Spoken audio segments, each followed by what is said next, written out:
DKT UPSC CSC। अगर आप केवल सिविल सर्विस परीक्षा के प्रीलिम्स, मेंस और इंटरव्यू के वीडियो देखना चाहते हैं तो सब्सक्राइब करें DKT UPSC CSC चैनल। यहाँ आपको टॉपर्स के वीडियो रैंक के हिसाब से अरेंज मिलेंगे। चैनल के लिंक के लिए डिस्क्रिप्शन बॉक्स में जाएं। नमस्ते, मेरा नाम श्रुति है। मुझे यूपीएससी इंडियन फॉरेस्ट सर्विसेज 2021 में फर्स्ट रैंक मिली है और यूपीएससी सिविल सर्विसेज 2021 में 196th रैंक मिली है। दोनों ही पेपर्स में मेरा ऑप्शनल बॉटनी था और आज इस वीडियो में हम बॉटनी की स्ट्रैटेजी शेयर करेंगे। तो सबसे पहले बॉटनी लेने के लिए हम उसके सिलेबस और प्रीवियस ईयर पेपर्स को देखेंगे। अगर बॉटनी के सिलेबस और प्रीवियस ईयर पेपर्स को देखें तो ये काफ़ी एक स्टैटिक सब्जेक्ट है और लाइफ साइंसेस की बैकग्राउंड के जो स्टूडेंट्स हैं उनके लिए काफ़ी स्कोरिंग भी हो सकता है। मेरा बायोलॉजी में ही अंडर ग्रेजुएशन और पीजी है, तो बॉटनी नेचुरली मेरे लिए एक अच्छा ऑप्शनल चॉइस थी और इसको इन जनरल लाइफ साइंसेस के बच्चे कैसे कर सकते हैं इस बारे में आज हम इस वीडियो में बात करेंगे। तो अगर हम सिलेबस के अकॉर्डिंग देखें तो सबसे पहले पहला यूनिट पेपर 1 का माइक्रोबायोलॉजी और प्लांट पैथोलॉजी है। तो इन दोनों सब्जेक्ट्स के लिए बेसिक माइक्रोबायोलॉजी की कोई भी बुक पढ़ी जा सकती है और प्लांट पैथोलॉजी के लिए मैंने एगरियास को सेलेक्टिवली रेफ़र किया था। तो माइक्रोबायोलॉजी में जैसे एक क्वेश्चन जनरली कंपलसरी क्वेश्चंस में आता ही है, applications of particular microbes in से सॉइल रेमेडिएशन और इंडस्ट्री एट्सेट्रा। तो इन सब के लिए एक पेज के नोट्स होना काफ़ी हैंडी रहता है। बाकी इसके माइक्रोबायोलॉजी में ज़रूरी है कि हमें माइक्रोब्स के नाम अच्छे से याद हों, सारे किंगडम्स में से प्रोटोजोआ, फंजाई, एल्गे एट्सेट्रा।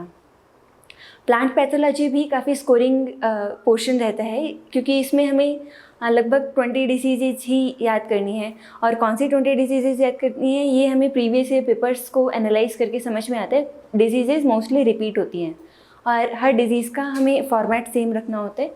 हर बार वही फॉर्मेट पे सवाल आता है, डिज़ीज़, उसका कॉजल ऑर्गेनिजम्स, सिम्टम्स और कंट्रोल मेजर्स। इसको सिंह पांडे जैन वाली बुक में भी सिलेक्टिवली कवर कर रखा है और वो भी उसके बारे में एक अच्छा रीड हो सकता है। इसके अलावा इस यूनिट में हमें इंडियन क्वारंटाइन लॉज के बारे में भी पढ़ना चाहिए, जैसे कि DIP एक्ट है या फिर क्वारंटाइन रूल्स की जो एजेंसी है उनके बारे में भी थोड़े से शॉर्ट नोट्स बनाना काम आता है। अगली यूनिट की बात करें तो अगली यूनिट है क्रिप्टोग्राम्स। क्रिप्टोग्राम्स एक पढ़ने में काफ़ी, सिलेबस देखने में काफ़ी सिंपल सा लगता है, कंसाइज लगता है, बट एक्चुअली बहुत लेंदी है क्योंकि हर फाइला में, हर डिवीज़न में हमें बहुत सारे ऑर्गेनिजम्स का लाइफ साइकिल और उनका इवोल्यूशन वगैरह पढ़ना पड़ता है।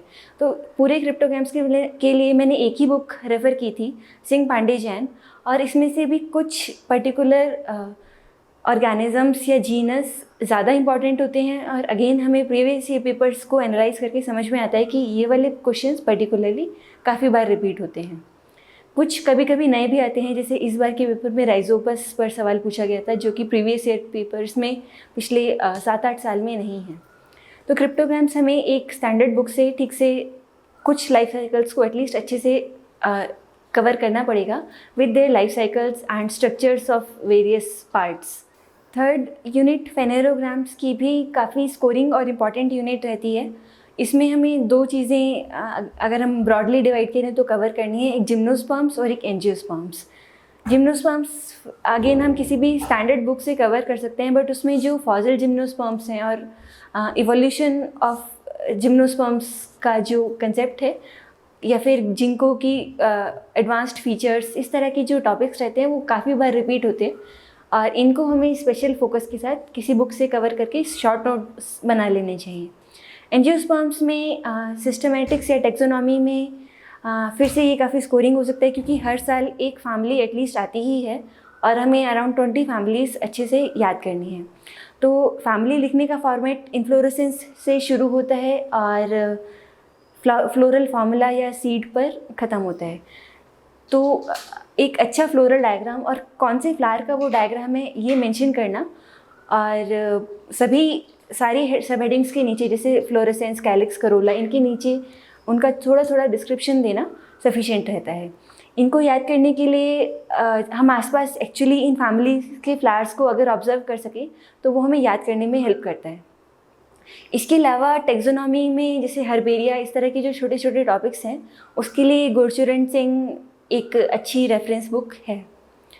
अगर इसके अलावा एंजियोस्पर्म्स के अदर दूसरे टॉपिक्स की बात करें तो उसमें एम्ब्रायोलॉजी हमें पढ़नी है। उसके लिए मैंने सिर्फ भोजवानी एंड भटनागर रेफ़र की थी और उसमें एप्लीकेशंस वाला पार्ट भी अच्छे से कवर हो जाता है। अगला यूनिट है प्लांट रिसोर्स यूटिलाइजेशन। इसके लिए मैंने economic botany by S L. Kochhar को रेफ़र किया था। इस बुक से मैंने हर टॉपिक के कंपाइलेशन बनाए थे, जैसे फाइबर यील्डिंग प्लांट या फिर गम यील्डिंग प्लांट या फिर डाई यील्डिंग प्लांट, और उन प्लांट की थोड़ी सी मॉर्फोलॉजी, जैसे कि फैमिली और उनका पार्ट ऑफ प्लांट यूज्ड, इन सब के छोटे से मैंने टेबुलेट उसको किया था। ये वाला पर्टिकुलर यूनिट मेरे को स्कोरिंग इसलिए लगता था क्योंकि ये बहुत जल्दी हम लिख पाते हैं, ये बहुत टाइम सेविंग होता है। लाइक 10 मार्क्स में हमें लगभग 1 पेज ही लिखना होता है, जो कि बाकी क्वेश्चंस के कंपैरिजन में काफ़ी कम वर्ड्स होते हैं, और इससे मेरा टाइम कवर होता था पेपर में, टाइम मैनेजमेंट में ईजी मेरे लिए रहता था। अगला यूनिट हम बात करें तो मॉर्फोजेनेसिस।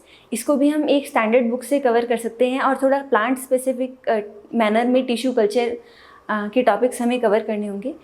मॉर्फोजेनेसिस के लिए मैंने कोई स्पेशल बुक रेफ़र ना करके ऑनलाइन रिसोर्सेज से उसको पढ़ा था, और जो पाथफाइंडर है बाय उषा मीना एंड प्रणव मिश्रा, उसको मॉर्फोजेनेसिस के लिए थोड़ा रेफ़र किया था। इसके अलावा अगर हम पेपर 2 की बात करें तो उसमें पहली यूनिट है सेल बायोलॉजी। सेल बायोलॉजी जो जनरल बायोलॉजी में हम पढ़ते हैं काफ़ी वैसा ही है। ज़ूलॉजी, बॉटनी जिनका ऑप्शनल रहता है या सब्जेक्ट रहता है, उनको सेल बायोलॉजी थोड़ा सा कंपैरेटिवली ईजी लगता है। और इसमें बट हमें ये ध्यान देना है कि प्लांट स्पेसिफिक सेल ऑर्गेनेलिस या फिर plant specific functions of cell organelles पे हम थोड़ा ज़्यादा फोकस करें। सेल बायोलॉजी के बाद अगला यूनिट जेनेटिक्स और मॉलिक्यूलर बायोलॉजी का, उसको मेरे को ये पर्टिकुलर टॉपिक काफ़ी इंटरेस्टिंग लगता था क्योंकि काफ़ी कंसेप्चुअल है और इसमें एप्लीकेशन बेस्ड या एनालिटिकल क्वेश्चंस आ जाते हैं। इसको मैंने स्टैंडर्ड बुक जो ग्रेजुएशन में पढ़ी थी उससे किया था, और इसके अलावा फिर से मैंने पाथफाइंडर बाय प्रणव मिश्रा इस टॉपिक के लिए भी काफ़ी रेफ़र की थी। इस यूनिट के बाद तीसरा यूनिट है प्लांट ब्रीडिंग वाला। ये टॉपिक मेरी ग्रेजुएशन में अच्छे से कवर नहीं था, तो इसको मैंने फिर से ऑनलाइन रिसोर्सेज से पढ़ा, जहाँ से भी मेरे को अच्छा लगा कि ये टॉपिक वहाँ अच्छा कवर हो रहा है जिस भी वेबसाइट पर। और इस टॉपिक में जो जितनी भी टेक्निक्स मेंशन्ड हैं उनका कंसेप्ट, उनका बेसिस समझना काफ़ी हेल्पफुल रहता है, जैसे बैक क्रॉस का या मास सिलेक्शन का। इसी थर्ड यूनिट में बायोटेक्नोलॉजी और बायोस्टैटिस्टिक्स भी हैं। बायोस्टैटिस्टिक्स का क्वेश्चन काफ़ी बार एसेंशियल क्वेश्चन में कुछ ना कुछ वो छोटा सा क्वेश्चन आ जाता है, बहुत न्यूमेरिकल नहीं होता है, बट जैसे टेस्ट ऑफ सिग्निफिकेंस पे छोटा सा नोट या फिर टाइप्स ऑफ डिस्ट्रीब्यूशन पे छोटा सा नोट। तो जितने भी टॉपिक्स, थोड़े से ही टॉपिक्स मेंशन हैं, उन हर टॉपिक पे एक पेज का नोट हमें बना के रखना चाहिए।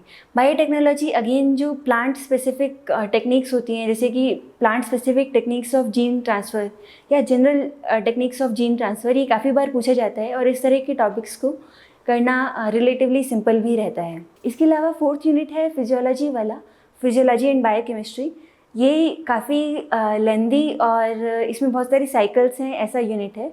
तो इसको मैंने एक ही बुक से रेफ़र किया था जो मेरे को ग्रेजुएशन के टाइम भी पढ़ाई गई थी, और मेरे को वो बुक अभी तक मतलब पूरे एमएससी में भी और यूपीएससी के प्रिपरेशन में भी काफ़ी पसंद रही।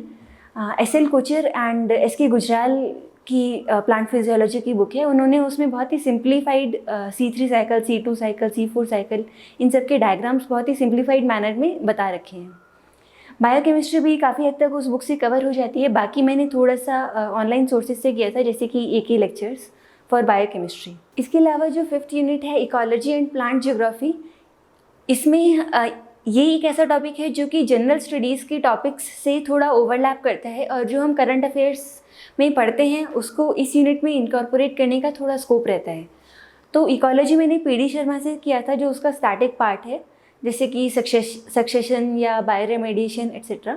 और इसके अलावा जो प्लांट ज्योग्राफी वाला पार्ट है, जो इकोलॉजी के करंट इवेंट्स वाले पार्ट हैं उसको मैंने काफ़ी जैसे शंकर IAS की इन्वायरमेंट की जो बुक है उससे, या फिर जो मैं करंट अफेयर्स पढ़ती थी उससे इस टॉपिक के लिए नोट्स बनाने का ट्राई किया था।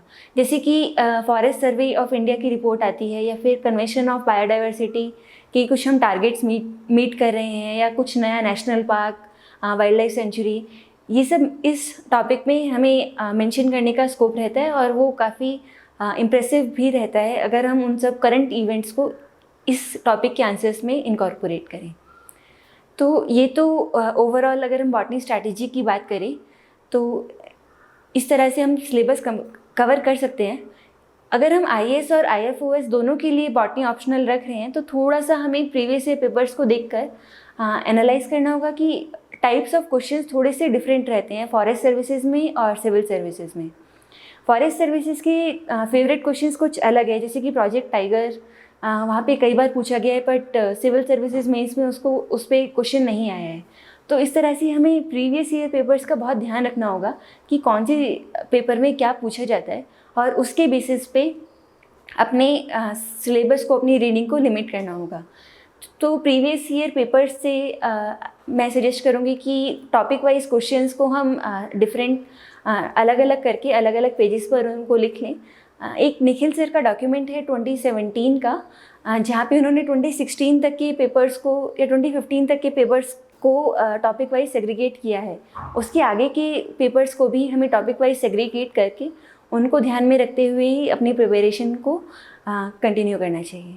ये तो हमारी प्रिपरेशन की बात हुई। अगर मैं एग्ज़ाम हॉल स्ट्रैटेजी की बात करूँ तो वहाँ पे टाइम डिस्ट्रीब्यूशन और सिलेक्शन ऑफ क्वेश्चंस काफ़ी इंपॉर्टेंट होता है। हमें 8 में से 5 क्वेश्चन करने होते हैं, जिसमें से 2 एसेंशियल होते हैं, और 2 सेक्शंस में से एक एक क्वेश्चन एसेंशियली दोनों सेक्शंस में लेना होता है।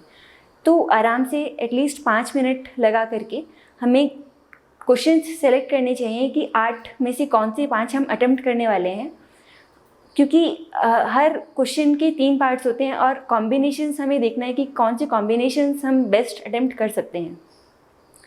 तो आराम से एक बार क्वेश्चंस को सेलेक्ट करने के बाद उनको फिक्स कर देना चाहिए। उनको बार बार हमें ये नहीं सोचना चाहिए कि इसके जगह ये वाला किया होता तो बेटर रहता। जो एक बार डिसाइड किया उसके साथ हमें उसको कॉन्फिडेंस के साथ अटेम्प्ट करना चाहिए। और विद इन पेपर अगर टाइम मैनेजमेंट की बात करूं तो मैंने हर क्वेश्चन को 35 मिनट्स लेने हैं, इस तरह का टाइम डिवीज़न किया था। ये थोड़ा बहुत वेरी करता है क्योंकि कुछ क्वेश्चंस में हमें ज़्यादा लिखना होता है, कुछ क्वेश्चंस में हमें कम वर्ड्स लिखने होते हैं। तो ऐसा भी हम सोच सकते हैं कि लास्ट का जो हम क्वेश्चन कर रहे हैं उसमें हमें आधा घंटा रहे, तो that would also be a good management of time. इसके अलावा डायग्राम्स मैंने देखा है कि हर क्वेश्चन में जहाँ पे भी आपको पॉसिबल हो डायग्राम्स इनकॉर्पोरेट करने से स्कोरिंग शायद मेरे को ऐसा फील होता है कि बेटर होती है। इसमें आप कलर्ड पेन्स का भी यूज़ कर सकते हैं, क्रेयॉन्स का भी यूज़ कर सकते हैं, जस्ट रेड पेन का यूज़ नहीं करना होता है पेपर पे। तो इस ओवरऑल स्ट्रेटेजी के अलावा अगर हम कोई स्टैंडर्ड बुक मिस कर रहे हैं या हम कुछ नहीं पढ़ पाए हैं तो उसमें ज़्यादा बहुत चिंता की ज़रूरत नहीं है। जो प्रीवियस ईयर में आया है उस टॉपिक से सिर्फ उतना करके भी हम एक तरह से कॉन्फिडेंस बिल्ड कर सकते हैं।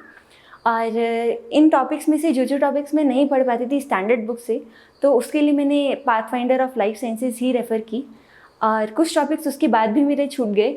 तो ये बॉटनी ऑप्शनल को लेके मैंने स्ट्रैटेजी फॉलो की थी और ये मेरी बुक लिस्ट थी। हो सकता है आपने ग्रेजुएशन में कुछ और बुक लिस्ट रेफ़र की हो या आपने कुछ और स्ट्रैटेजीज़ सुनी होंगी, तो जो आपके लिए सूटेबल हो उसी तरह से आप अपनी प्रिपरेशन को कस्टमाइज़ कीजिए।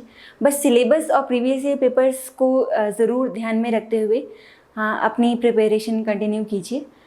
और आई होप कि ये वीडियो आपकी प्रिपरेशन में हेल्पफुल रहा होगा। Thank you for watching.